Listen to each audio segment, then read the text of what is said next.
Tá muito bom.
Ô, Gustavo, tá ouvindo aí? Agora está ouvindo? Sim, senhor. Ah, agora está certo. Obrigada. É, Ana, e aí, João? Vamos começar a pancadaria. Nós já nos encontramos depois da prova, né? Hoje eu vou deixar algumas questões de prova para vocês, então, se alguém tiver condição de gravar a aula, beleza? A Débora disse que vai gravar tudo. É o seguinte, também fazer algumas anotações. Na última aula, eu acredito, nessa altura do campeonato, como eu não estou saindo de casa, tá tudo rodando, já não sei nem que dia da semana é, estou assim todo atrapalhado, entendeu? E estou treinando para ser o Papai Noel desse ano, porque estou com a barba branca. É o seguinte, nós já havíamos falado para vocês da origem da filosofia moderna, e hoje nós vamos iniciar vocês no principal filósofo do fim da modernidade e do início da filosofia contemporânea, que é Immanuel Kant. Eu creio que na aula passada, se for possível, se for de fato, se não vocês me lembrem, eu falei para vocês sobre o Cartésio, não foi? Sobre o racionalismo e empirismo, mesmo? Muito bem. Esse debate entre racionalismo e empirismo, ele não acabou. Ele continua e atravessa a história da filosofia até os nossos dias. Muito bem. Nós vamos falar para vocês hoje de Kant, Immanuel Kant. Kant não, viu, pessoal? Kant era minha avó, que já morreu há muito tempo. Bom, é K-A-N-T. Bom, Kant nasceu numa cidade que hoje nem pertence mais à Alemanha, que se chama Königsberg. Ali estudou, ali foi professor. Dessa cidade ele nunca saiu. Ele era, inclusive, tão sistemático que o povo da cidade de Königsberg marcava o relógio, acertava o relógio pelo horário que Kant passava na praça todo dia, tão metódico que ele era. Mesmo, portanto, uma pessoa insuportável. E nasceu em 1724 e morreu em 1804. 1724 a 1804. Ele é considerado o pai da filosofia contemporânea. E isso nós vamos dizer para vocês daqui a pouco por quê. Agora, para entender Kant, nós temos que voltar um pouco.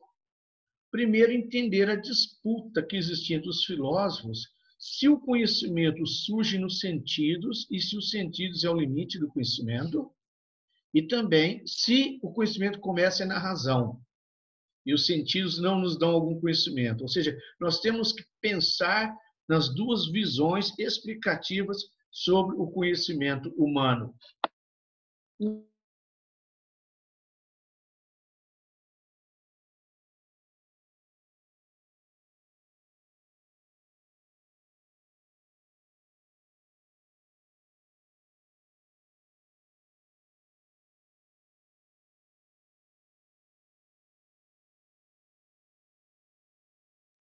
Professor, a chamada tá muda.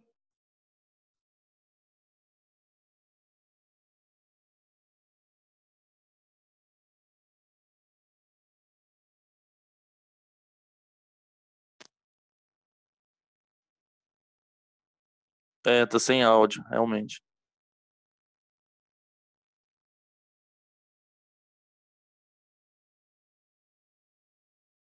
Áudio não. Chegou aí? Tá chegando? Voltou, Tá ouvindo? voltou. Ok. Sim, Eduardo, senhor. aí? Alô? Qualquer coisa, dá um sinal, viu, Débora?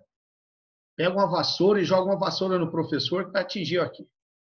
Professor, Sim. não viu o empirismo. Como? A gente não viu o empirismo. Ah, não viu o empirismo? Ah, não, tudo bem. Nós vamos falar. Deixa eu avançar um pouquinho a tese sobre o iluminismo e você me faz de novo essa pergunta, tá bom? Porque realmente não deu tempo. Eu lembro, está aqui anotado. Terceiro C. Está anotado realmente. Tem viu só o racionalismo. Eu vou falar do empirismo para vocês, então, daqui a pouquinho. Bom, eu só vou apresentar esse desgraçado chamado Kant para vocês, então, e a gente fala um pouquinho do empirismo. Muito bem. O pensamento kantiano, ele é a somatória de todas as ideias produzidas na modernidade e, portanto, do iluminismo. Por isso que antes de nós respondermos sobre o iluminismo, sobre Kant, nós temos que falar um pouquinho do iluminismo para vocês antes. Ok? O iluminismo, ele segue tanto as ideias racionalistas de Cartésio, Leibniz e Spinoza, quanto o empirismo de Locke, Hobbes e Bacon. Qual que é a ideia central do empirismo? Antes de entrar no iluminismo, então, né? Obrigado, Débora, por ter lembrado. Porque está lá na prova de vocês, é uma questão de prova isso. Então, a gente esquece um pouquinho o que falou agora e entra no empirismo. Como nós falamos do racionalismo, vamos falar um pouquinho do empirismo. Então, vamos entrar em Kant no iluminismo. Tá bom? O que é o empirismo? Vou falar lentamente, vocês podem anotar o que é empirismo. Então, o empirismo ele se desenvolve na Inglaterra, enquanto o racionalismo se desenvolve no resto da Europa, na Europa continental. O empirismo se desenvolve na Europa anglo-saxônica, ou seja, na ilha da Inglaterra, na ilha inglesa. Muito bem. O que ensina o empirismo? O empirismo vai sustentar que os sentidos, então tato, palato, audição, visão, etc., etc., os sentidos são a origem e o limite de todo o nosso conhecimento.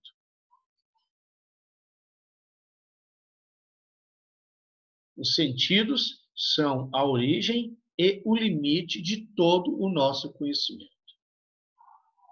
O conhecimento não só origina-se nos sentidos, mas o conhecimento tem seu limite nos sentidos. Então, não existe nenhum princípio eterno de conhecimento no homem, não existe também ideias inatas no homem, como diz lá o racionalismo, lembra? Não tem ideias inatas e nem princípios metafísicos no conhecimento. Para isso, vocês vão usar uma tese muito importante.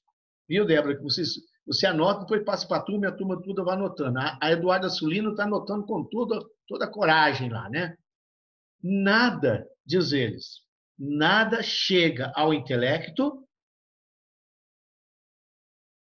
sem passar primeiro pelos sentidos. A Yasmin também está no pedaço. Nada chega ao intelecto sem passar primeiro pelos sentidos. Vamos dar um exemplo. Se nós nunca tivéssemos visto uma laranja, nunca pego uma laranja, nem cheirado uma laranja, está vendo os sentidos? Nem visto a laranja ou a palavra laranja, nós teríamos ideia do que é laranja? Não teríamos. Então, tudo que está dentro da nossa mente, seja a ideia de Deus, de justiça, de gato, cachorro, Lula, o diabo a quatro, não é mesmo? Que possa aparecer na nossa mente, tudo entrou em nossa mente através dos nossos sentidos. Então, os sentidos são a porta de entrada do mundo na nossa mente. A mente humana, a razão humana, ela serve só para colocar em ordem os dados da sensibilidade. Gravar essa? A mente humana só serve para colocar em ordem os dados da nossa sensibilidade. Ela é uma tábula rasa. Já viu essa expressão? A mente humana é uma folha em branco, né? Uma folha em branco que vai sendo preenchida individualmente, cada um vai preenchendo-a com as experiências do dia a dia. O homem, ao nascer, não tem ideias inatas, ele não tem ideia nenhuma ao nascer de nada. Ele só vai tendo o conceito das coisas, a maneira que ele vai entrando em contato com as coisas. Eu vou colocar aqui o nome dos 3 maiores defensores do empirismo. Essa frase aí vai estar na prova de vocês, viu? Nada chega ao intelecto sem passar primeiro pelos sentidos. Sublinharam ela? Sublinhe ela. Essa frase eles atribuem a Aristóteles, mas Aristóteles não falou essa frase. Bom? Vamos caminhar um pouco. Quem são os principais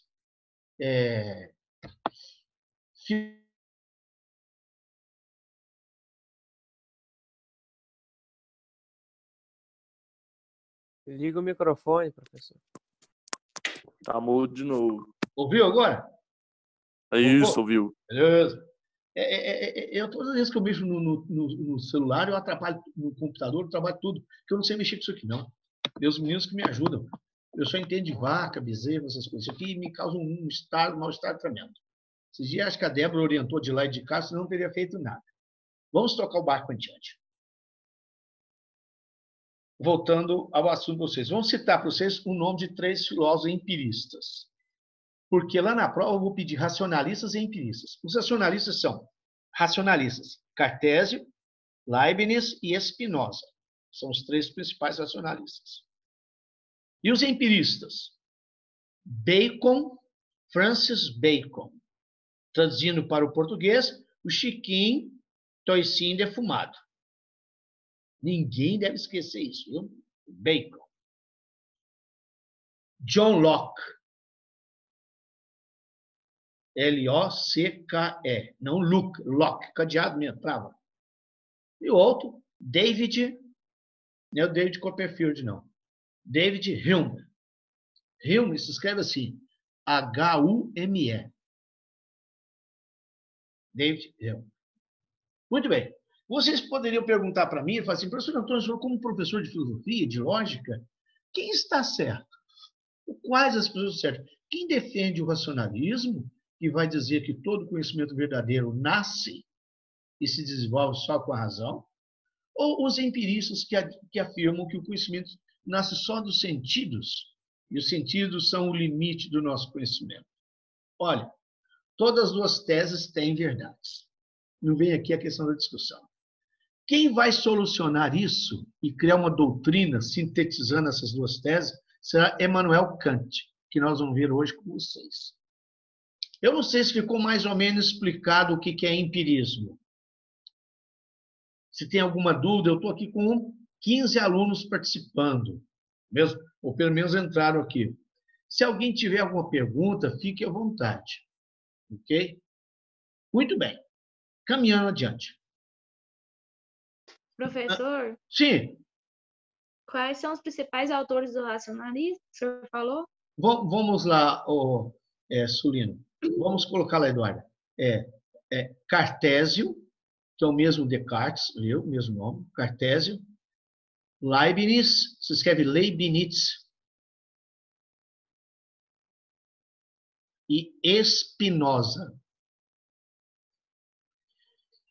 E na internet, o Solino, falar para você e a representante de sala, que está a Débora, que está aqui ligada, Caso vocês quiserem aprofundar sobre isso, eu não sei se o Daniel mandou para vocês já uma folha, ou 3 folhas sobre... Ele tem mandado para vocês sobre o método cartesiano, mandou? Se não chegou na mão de vocês, vai chegar. Aí o Daniel está com o material que eu já selecionei o material para mandar para vocês e mandei para o Daniel. Tá bom? E eu vou selecionar mais outra folha para mandar para vocês. Eu creio que o Daniel já colocou para vocês, ou no Liceu, ou no e-mail de vocês. Débora, você podia dar uma entrada em contato com o Daniel e falar, Daniel, nós gostaríamos de ter a folha sobre o método cartesiano. Bom? E eu vou mandar para vocês também, amanhã, possivelmente, eu vou a Brasília, mas chegando eu mando para vocês sobre o empirismo. Isso para vocês já ir preparando para a prova. Vocês estão vendo que a gente está fazendo tópicos de prova para vocês, porque eu creio que não vai demorar muito a segunda VA. Vocês tiraram nota boa, né? Graças a Deus. Vocês viram lá as notas? Faz tudo nota boa. Está lançado, ô Eduardo. Você viu sua nota, não? Está lançado. Não viu? Dá uma olhadinha lá. Eu vi só dos outros professores aí. Você lançou hoje? Não, lancei antes de ontem. Não, lancei sexta-feira passada. Mas credo, eu não vi não. Não, dá uma olhada lá. Está lançado. Você viu, Débora? Não viu? Não, eu entrei e tava aqui, não tinha colocado ainda a nota. Acho que eu entrei ontem.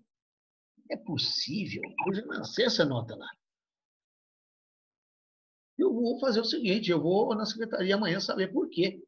Que eu já lancei isso sexta-feira. Eu olhei ontem, professor.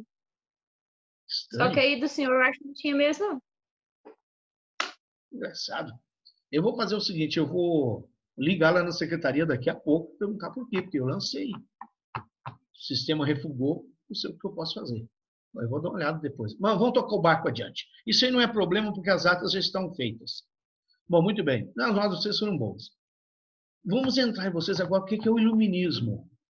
Eu vou falar lentamente, vocês poderão tomar nota do que é o iluminismo. O que se entende por iluminismo do ponto de vista filosófico? O iluminismo foi um movimento cultural ocorrido na Europa durante os séculos 17 e 18.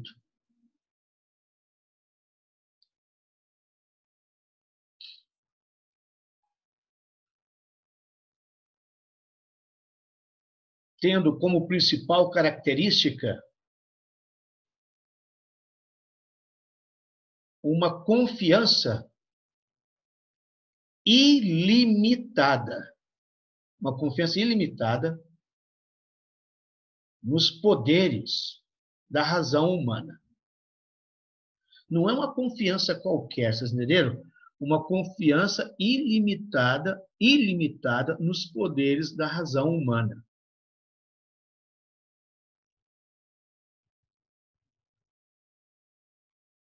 O único limite do homem é a sua razão. E aí nós podemos dizer que o iluminismo ele retoma uma ideia grega, um sujeito chamado Gorgias, que dizia o seguinte: o homem é a medida de todas as coisas, daquelas que são e daquelas que não são.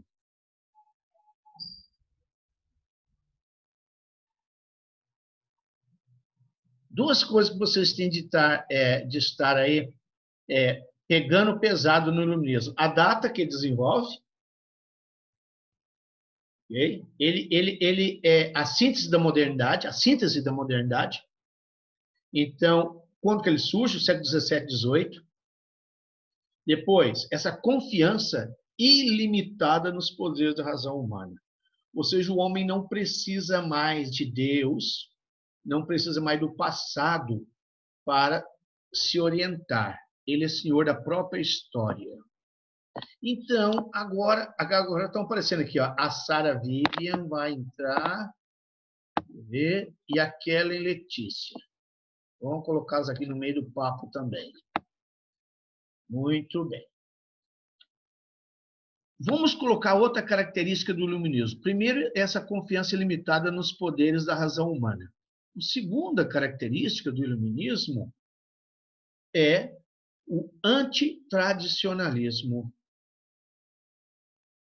O antitradicionalismo, ou seja, o rompimento com tudo aquilo que a humanidade já produziu. Olha o Breno aparecendo no pedaço. O rompimento com o passado. Em que sentido? Os iluministas estão olhando para o futuro. Eles acreditam que o passado não tem mais nada a ensinar o homem e que o que caracteriza o homem agora é o progresso produzido pela sua própria racionalidade e que o futuro sempre será melhor do que qualquer passado. O futuro será melhor do que qualquer passado. E o progresso é algo sempre positivo. Então, vocês percebem um pouco de utopia, não é mesmo? De utopia. Outra tese interessante do iluminismo, que é tirada exatamente de um dos maiores representantes do iluminismo, que é Jean-Jacques Rousseau. Eu falo, não. Jean-Jacques Rousseau é francês, só que nasceu na Bahia, entendeu? Um dos inventores da rapadura. Brincadeira, hein? Isso aí é brincadeira. Isso aí alguém pode colocar na prova e dar problema. É brincadeira, viu? O Jean-Jacques Rousseau tem uma tese que vai revolucionar o século XIX e XX. Eles têm a tese de que se o homem até hoje fez o mal, se esse homem até hoje fez a guerra, se o homem odiou o próximo, é porque ele não tinha sido instruído no âmbito do conhecimento. Então, tem uma tese nova aqui. O que significa isso? Significa que o conhecimento é o bem, desculpa, e a ignorância é o mal. Olha para vocês verem essa tese perigosa. O conhecimento é o bem e a ignorância é o mal. Isso é um problema delicado. Já pensou se eles pudessem enxergar o século XX, não é mesmo? As guerras e assim por diante, não é mesmo? Muito bem. Deixando essa colocação do iluminismo para vocês, nós vamos... Alguém quer fazer uma pergunta sobre o iluminismo ou não?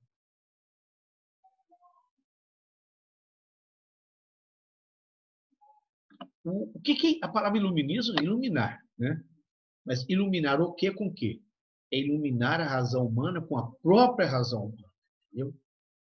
Não com Deus, com a graça de Deus, com o conhecimento do passado, dos filósofos do passado, não. Agora, a razão, ela se auto-ilumina e o homem é o senhor da própria história. O homem faz sua história. O homem dá leis a si mesmo. E eles acreditam que no futuro, então eles viveram no século XVIII, XVII, 17, 18, eles acreditavam que no século XIX e XX não existiriam guerras, nem fome, entendeu? Nem tragédia, porque a ciência responderia tudo, todos os mistérios da natureza. O homem, através da ciência e da filosofia, se tornaria bonzinho, entendeu? Não produziria mais armas e assim por diante. Eles acreditavam que o passado deveria ser esquecido, a religião colocada de lado, sobretudo as 3 religiões positivas do Ocidente, qual seja o judaísmo, que influenciaram o Ocidente, as religiões dos livros, sabe? O judaísmo, o cristianismo e o islamismo. Essas religiões deveriam ser colocadas de lado, porque seriam elas fontes de obscurantismo e de guerra. E agora os homens procurariam Deus cada um particularmente através da razão e não da fé. Vocês entenderam? Eles acreditam que o homem, utilizando-se da razão, ele encontra Deus, assim do mesmo jeito que olhando para um relógio, ele admite que ali quem fez com um relojoeiro, mas é um exercício de razão e não de fé. Vocês entenderam? Fé é uma coisa que entorpece a razão, que atrapalha a razão a avançar. Então, diz o século XIX e XX representa a evolução dessas ideias iluministas. Não é Deus que vem até nós, vai dizer os iluministas, como ensina o cristianismo. O cristianismo diz que Deus veio até nós, é mesmo? Nos criando, redimindo, etc. O livro vai dizendo, não, é o homem que vai até Deus, com a sua razão e seu sentimento. Essa procura de quem fez o universo, através da razão, esse encontro com Deus, do jeito que os iluministas ensinam, chama-se deísmo. Vocês anotam essa palavrinha, porque ela vai estar na provinha de vocês, tá bom? Eu estou falando prova assim, gente, que vocês sabem meu jeito de trabalhar, né? É para vocês não terem que perder tempo com certas coisas no estudo para concurso, tá bom? Deísmo. Deísmo. O que é isso? É o homem que vai até Deus com o seu sentimento e com a sua razão. Não é o mundo da fé, é o mundo da razão. Ok? Muito bem. Caminhando adiante. Não sei se ficou claro para vocês. Então, romper com o passado, admitir que o conhecimento é que manda a humanidade para o futuro de forma melhor, racionalismo, deísmo, são todas características do iluminismo. Ok? Eu gostaria de citar para vocês 3 fatos históricos determinados pelas ideias iluministas. A independência norte-americana, no final do século XVIII, 1776, foi totalmente influenciada por ideias iluministas.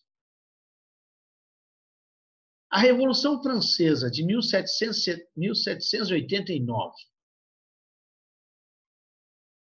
foi toda consequência das ideias iluministas. E no Brasil, a Inconfidência Mineira. As obras dos iluministas eram lidas na cidade de São João del Rei, em Minas, em Mariana, Ouro Preto, Tiradentes, essas cidades ali do centro-sul de Minas, onde os padres, sacerdotes, sobretudo, que iam para a Europa, aprendiam francês, estudavam na Europa, trouxeram esses livros para cá, e os leigos, como Tiradentes e outros, liam esses livros. Sessões de liberdade, mesmo, que foi o ideal do iluminismo. O iluminismo, pessoal, é um movimento burguês, lembrem disso. Não é um movimento da nobreza e nem do povo. É o movimento burguês, baseado nas 3 ideias: liberdade, vocês lembram? Fraternidade e igualdade. Não pensem vocês que foi um movimento popular, o iluminismo não tinha nada de popular. Bom, é um movimento tipicamente da burguesia que, no momento, tem o dinheiro na mão, mas não tem vez política. Eles querem assumir o âmbito político. E, para isso, pretende reformular a sociedade dentro dessa óptica rompida com o passado. Bom, e fizeram. Muito bem. Se não há perguntas, caminhamos mais um pouquinho, né? Vamos lá. Kant.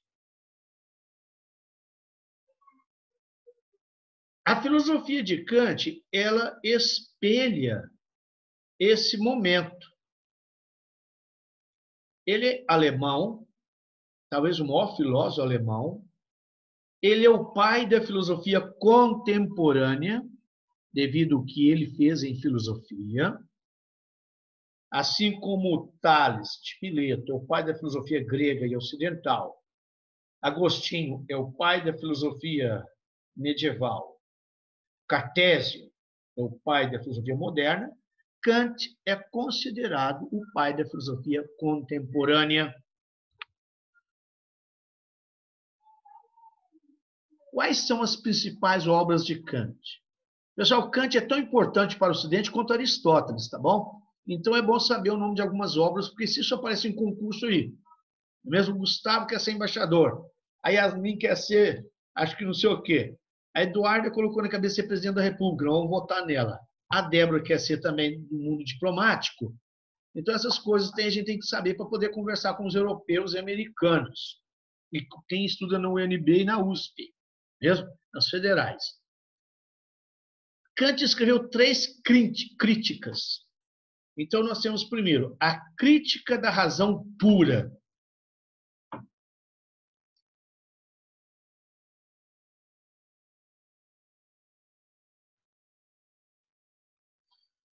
Depois, a crítica da razão prática.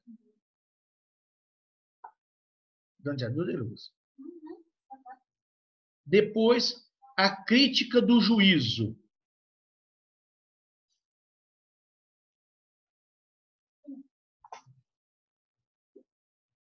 E, por último, estou só citando as mais importantes, a metafísica dos costumes. Nós vamos falar um pouquinho de cada uma delas para vocês. Hoje, logicamente, pelo que eu estava vendo aqui, não vai dar o tempo suficiente, né? Nesse bate-papo, nós vamos longe. Vamos lá. A filosofia de Kant procura responder a 3 perguntas, basicamente.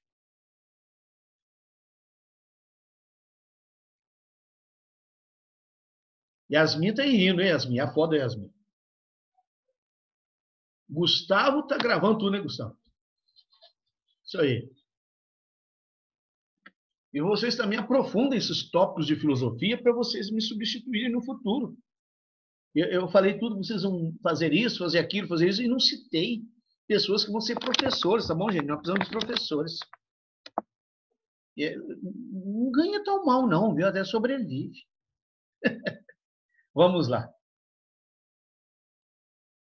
A primeira pergunta que Kant tenta responder na crítica da razão pura é: o que posso conhecer?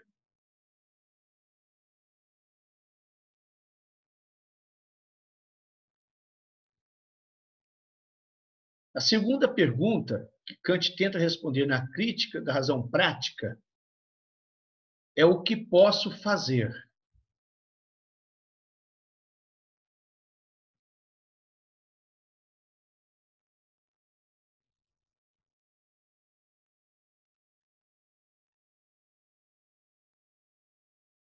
E o que Kant procura responder na crítica do juízo é o que posso, é o que devo esperar.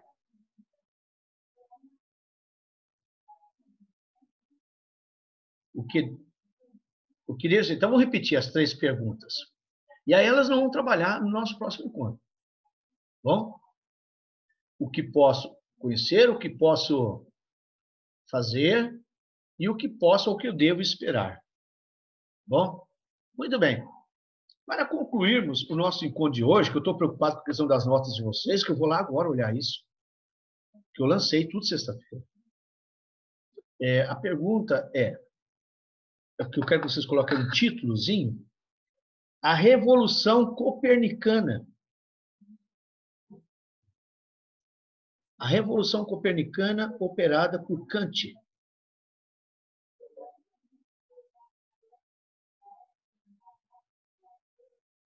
A Revolução Copernicana operada por Kant. Vocês sabem que quando nós falamos de Revolução Copernicana, é aquilo que ocorreu lá no Renascimento, vocês estão lembrados ou não?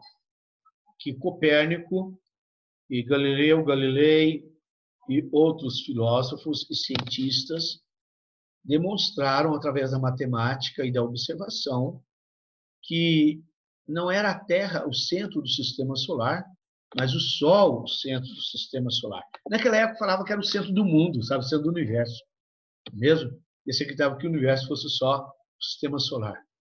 Então, mudou-se do geocentrismo para o heliocentrismo. Mesmo? Kant faz algo parecido a isso, parecido com isso, no campo da filosofia. Bom?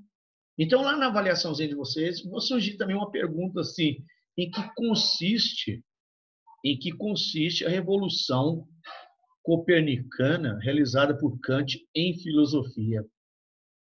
Que nós não respondemos ainda o que é, não, tá bom? Vamos ver pesado isso na aula que vem. Ok? Alguma pergunta, pessoal? Temos 4 minutinhos ainda. Nenhuma pergunta? Mas que loucura! Vocês acham que eu estou arrasando na aula? Ou vocês já querem ir para o namoro, cair na gandaia? É isso também, né? Todo mundo preso, né? Todo preso. Eu também estou preso. Mesmo? Eu fiz um voto para não cortar a barba nesse período. Muito bem. Vamos ver com vocês, só iniciar, tá bom? Vamos perder tempo, não.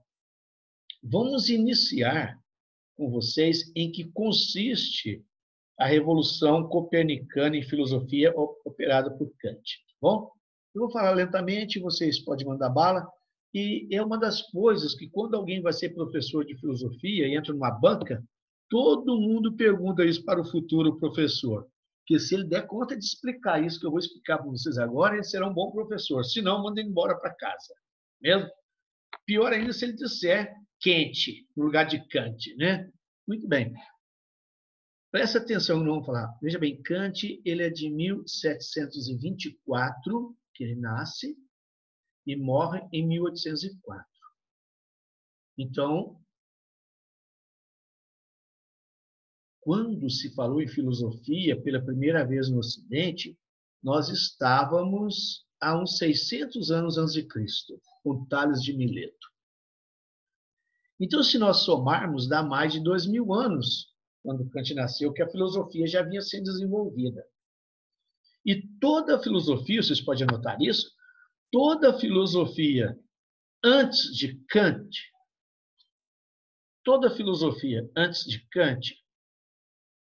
explicou que o conhecimento é sempre uma relação entre sujeito e objeto.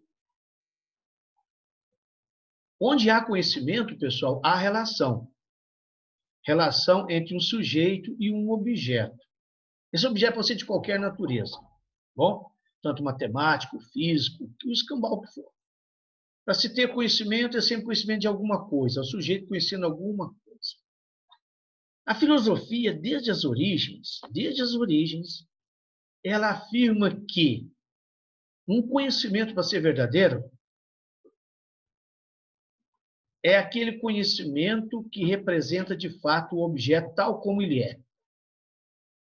Ou, pelo menos, apresenta o objeto nas suas características principais. Posso repetir? Então, a filosofia, desde suas origens, afirma que um conhecimento verdadeiro é aquele conhecimento em que o sujeito representa o objeto nas suas características principais. Todas as características é impossível, mas as principais características do objeto.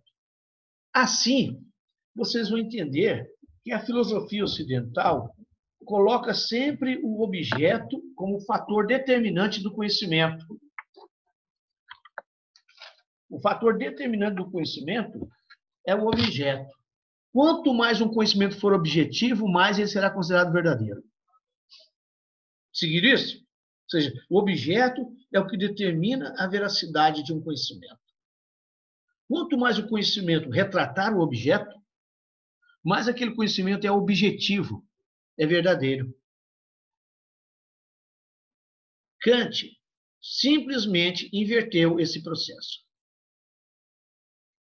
O desgraçado Kant criou para nós um problemão.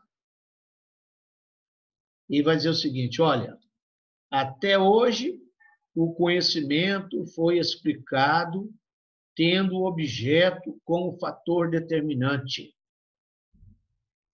Porém, há algo errado nisso. Ele achou no direito